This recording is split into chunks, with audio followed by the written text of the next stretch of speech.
Damos la bienvenida a lo que será nuestro último seminario virtual, naciente del ejercicio realizado de prácticas profesionales en el contexto social comunitario.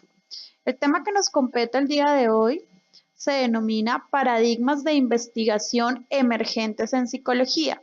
Si bien hemos trabajado, abordado y tenemos conocimiento de los paradigmas tradicionales como lo son el hermenéutico interpretativo, el crítico social y el empírico analítico, también existen otras formas de abordar la realidad. Ahora bien, nosotros trabajamos siempre con la realidad, la observamos, la comprendemos, pero también nos movemos a través de un lenguaje para generar procesos de transformación partiendo de la racionalización de esas realidades en miras a un cambio dentro de dinámicas sociales particulares. Allí es donde vamos a empezar a aterrizar en esos nuevos paradigmas de intervención, partiendo de los condicionantes de la producción, sean físicos, biológicos, antropológicos, sociales, culturales e históricos, hacia unas condiciones de organización un poco más estructuradas, relacionadas con lo sistémico, el papel de la lingüística y la ruptura paradigmática tradicional.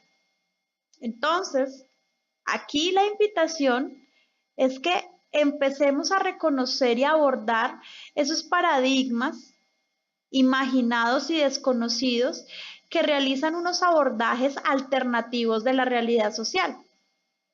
Los paradigmas tradicionales están bien, pero también es importante que tengamos conocimiento de esas otras formas de intervenir. Vamos a empezar con el primero de ellos, que está relacionado con el pensamiento complejo o el paradigma de la complejidad. La realidad que percibe el ser humano cada día, esa comprensión de su propia existencia, ese conflicto interno que muchas veces nos atraviesa, trae inmerso unos aires de complejidad, de lo global, lo contextual, lo multidimensional. Al reflexionar acerca de estos planteamientos, Edgar Morin, quien es el pionero de este paradigma, ha relacionado una necesidad de desarrollar en los seres humanos un pensamiento integral, un pensamiento que debe empezarse por su aspiración constante de querer integrar y articular saberes. Edgar Morin decía, debemos sembrar en los seres humanos la noción de incertidumbre, es decir, cualquier cosa puede pasar y en el momento menos esperado. Esto implica, de cierta forma, que debemos estar despiertos a cualquier acontecimiento que se produzca en la naturaleza. De esta manera, se establece que lo que podría sembrarse durante la formación del ser humano es una actitud de búsqueda constante. Nos hemos dado cuenta en sus procesos de intervención que no hay verdades absolutas, que no hemos terminado el proceso de intervención, que aún nos falta camino, ¿cierto? Ya que es difícil llegar a la completud, pero pueden hacerse aproximaciones consecutivas a ese sujeto de estudio, es decir, las acciones que ustedes desarrollaron a partir de su experiencia de práctica. Pero siempre debe ser constante en la investigación el porqué de estas cosas, el porqué de los fenómenos en los cuales nosotros estamos inmersos y en los cuales nosotros vivimos. Hay 4 características particulares que propone el pensamiento complejo. El carácter intersubjetivo, ese reconocimiento de los diferentes imaginarios de los actores en los cuales nosotros estamos trabajando. La realidad con muchas formas. Creo que nos dimos cuenta, partiendo de sus experiencias, que la realidad es diferente para quien la vivencia y que existe una relación de lo uno y lo múltiple. Estamos interconectados, interrelacionados y eso genera una incertidumbre. El desconocimiento de cierta forma genera incertidumbre. Lo que propone este paradigma es integrar o articular saberes. La conciencia de la complejidad nos hace comprender que no podremos escapar jamás a la incertidumbre y que jamás podremos tener un saber total. La totalidad es la no verdad. ¿Qué quiere decir esto en términos hermenéuticos e interpretativos? Nosotros hacemos un acercamiento a las diferentes interpretaciones, hacemos una lectura de la realidad, pero esa realidad es cambiante, es constructiva, es contextual y multidimensional. Ahora bien, hay unas características o unos pilares, por así decirlo, que propone Morin para desarrollar un pensamiento complejo, es decir, un pensamiento vinculante y afrontar esa incertidumbre. El primero de ellos se relaciona con la organización de un todo, que produce cualidades o propiedades diferentes, nuevas, alternativas, en relación con las partes consideradas de forma aislada. Esto lo conocemos como lo sistemático u organizativo. Luego pasamos a lo holográmico. ¿Qué quiere decir esto? El todo está inscrito en partes, como una especie de reflejo, holograma. Nos reflejamos de acuerdo a las partituras que componen esta sociedad. Morin señala como ejemplo al individuo como parte de una sociedad y que esta última se encuentra presente en cada persona a manera de reflejo, es decir, como un todo a través de su lenguaje, las normas, la cultura. En otras palabras, cada individuo es reflejo del grupo en el cual él está inmerso. La tercera característica o tercer principio está relacionado con el bucle retroactivo o la retroalimentación. ¿Qué quiere decir esto? La causa actúa sobre el efecto y el efecto sobre la causa. Somos seres interdependientes. Si estamos inmersos en un grupo, en una comunidad o en una sociedad, todo lo que surge, todo lo que sucede al interior de esta organización va a repercutir en la manera como interpretamos y entendemos nuestra realidad, por ende cómo nos comportamos. Por eso hablamos de un bucle retroactivo, hay una afectación recíproca.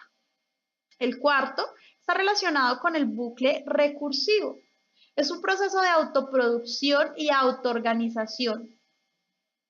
Es decir, nosotros somos un producto de la sociedad, pero también somos productores de transformación en esa sociedad. Ahí viene la recursividad que tiene el ser humano desde un pensamiento complejo. Luego seguiríamos con el quinto, relacionado con la autonomía, dependencia o los procesos de autoecoorganización. Acordémonos que si estamos hablando de un pensamiento complejo, la ecoorganización involucra todos los entornos en los cuales el ser humano se mueve. Morin señala como ejemplos a los seres humanos, quienes desarrollamos su autonomía en dependencia de nuestra cultura. También destaca que algunas sociedades se desarrollan en dependencia de su entorno geoecológico, es decir, somos producto directo del entorno en el cual nosotros nos encontramos. Ahora bien, continuamos con el principio dialógico. ¿Qué es esto de lo dialógico? Es aquello que nos permite asumir racionalmente la inseparabilidad de nociones contradictorias, orden, desorden. ¿Para qué? Para dar origen a la organización.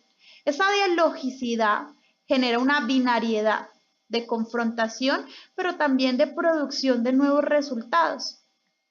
Finalmente hablamos de un proceso de reintroducción del que conoce todo en conocimiento. ¿Qué quiere decir esto? Todo conocimiento es una reconstrucción.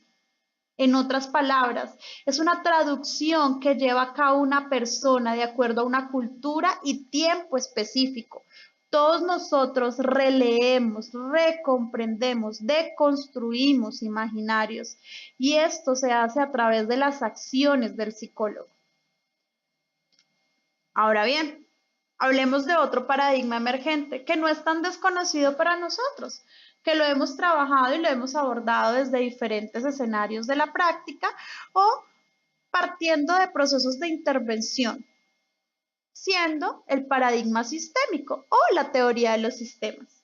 La teoría general de los sistemas sabemos que fue concebida por Bertalanffy en la década de los 40 aproximadamente, ¿con el fin de qué? De constituir un modelo práctico que permitiera que conceptualizar fenómenos que la reducción mecanicista de la ciencia clásica no podía explicar. Esa ciencia clásica que fragmentaba. Entonces la teoría de sistemas nace como una respuesta de interacción dinámica de el contexto como tal. Sabemos que los sistemas se integran en los suprasistemas y los subsistemas. Un suprasistema es el medio del sistema, es decir, una familia extensa, amigos, la vecindad. Los subsistemas son los componentes de ese sistema, ¿cierto? Recordemos un poco las propiedades de los sistemas, hablando desde los sistemas abiertos, ¿cierto? La totalidad, un sistema no es una colección aleatoria de componentes, sino una organización interdependiente en la que la conducta y expresión de cada uno es influida por los otros miembros o integrantes, ¿cierto? El objetivo, los sistemas orgánicos sociales siempre están orientados hacia el cumplimiento de un objetivo, la familia, la protección, la educación. Una vez cumplidos esos objetivos, se redefinen para darle continuidad al sistema. La equifinalidad, las mismas condiciones iniciales no producen los mismos efectos. Tenemos que partir de entender que aunque hagamos las cosas igual, aunque las condiciones sean las mismas, no es garantía de que los resultados sean exactamente iguales.